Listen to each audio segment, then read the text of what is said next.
Oke, bismillahirrahmanirrahim. Rabbi shrah li sadri wa yassir li amri wahlul 'uqdatam min lisani yafqahu qawli. Oke, seperti biasa sebelumnya saya mau mengucapkan terima kasih kepada teman-teman yang sudah subscribe. Terima kasih atas dukungannya untuk channel ini ya. Oke. Pada video kali ini kita belum lanjut ke soal nomor 3 dulu, karena setelah saya berikan latihan ke teman-teman, itu ya ada yang nanya, nah kalau misalkan arahnya berlawanan itu bagaimana? Kemarin kan saya sengaja ngasih soal tuh ini, dia ke X2-nya ke kiri, X1-nya ke kanan. Nah kalau arahnya berlawanan kan biasanya X2 min X1, enggak X1 min X2. Kalau arahnya sama kan X2 min X1, X1 min X2 gitu. Kalau misalkan arahnya berlawanan bagaimana gitu, bingung. Oke, sekarang kita akan bahas ya. Gini, kita pertama harus tahu dulu rumusnya adalah F sama dengan K kali delta X, yang biasa ditulis X2 min X1, X1 min X2 dan lain-lain. Itu sebenarnya kan delta X-nya gitu. Delta X-nya ini. Mungkin bahkan teman-teman belum paham ini X2 min X1 itu gimana. Nah, misalkan ini ada pegas. Nah, ini anggap aja pegas walaupun nggak saya kasih gini-gini ya. Ini untuk memudahkan aja, anggap ini pegas.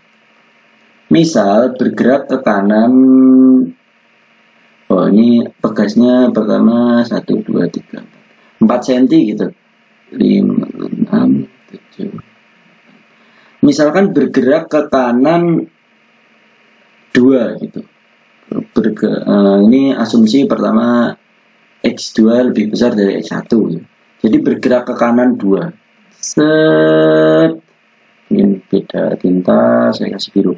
Set, ini yang pertama ini 4, jadinya kan bergerak ke kanan 2 itu kan 6, gitu kan?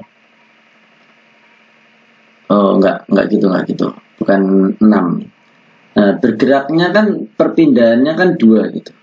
2. Tapi 2 ini dikurangi geraknya X1.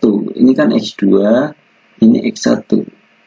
X1 juga bergerak ke kanan, tapi 1. Karena kita asumsikan bahwasanya X1 ini geraknya 1 dan X2 ini geraknya 2. Berarti kan X1-nya ini bergerak ke kanan 1. Jadi kan di sini. Makanya X2 min X1 tuh. Kalau 2 dikurangi 1 berarti pindahnya itu 1 gitu. Nah, terus kenapa ketika asumsinya itu X1 lebih besar dari X2, nulisnya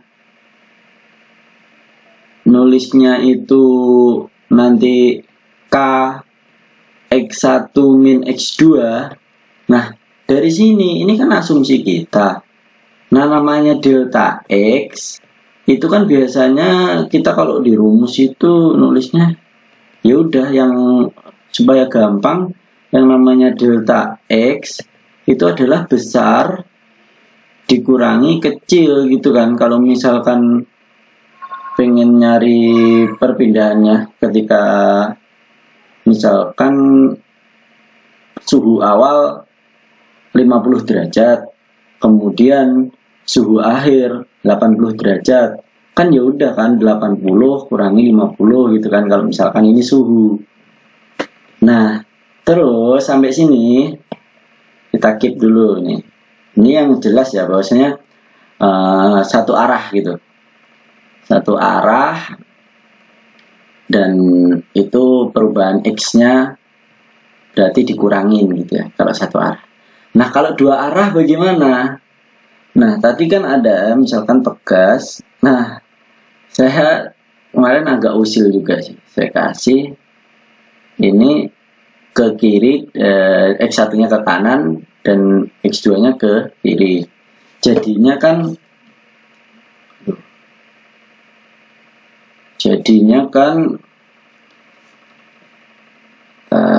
ini agak rewel. Jadinya kan sama-sama neken. Sama-sama neken misalkan X1, X2. Misalkan X1 neken, terganti tintanya.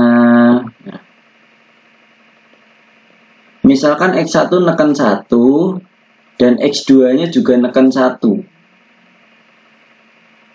Maka kan ini bisa kita tambah. Jadi delta X-nya adalah X1 plus X2. Karena geraknya X1 dan X2 ini saling berlawanan. Nggak ada yang ikut campur satu sama lain gitu. Jadi X1 punya pergerakan sendiri dan X2 punya pergerakan sendiri. Makanya kita bisa tambah. Dan begitu juga ketika X1-nya ke kiri dan X2-nya ke kanan. Ini kan juga nggak saling mengganggu. X1 ya X1, X2 ya X2, melaku dewe-dewe gitu kan. Kayak lagu aja, melaku dewe-dewe. Jadi nggak ada yang saling mengganggu, maka kita bisa tulis delta X-nya itu X1 plus X2 gitu.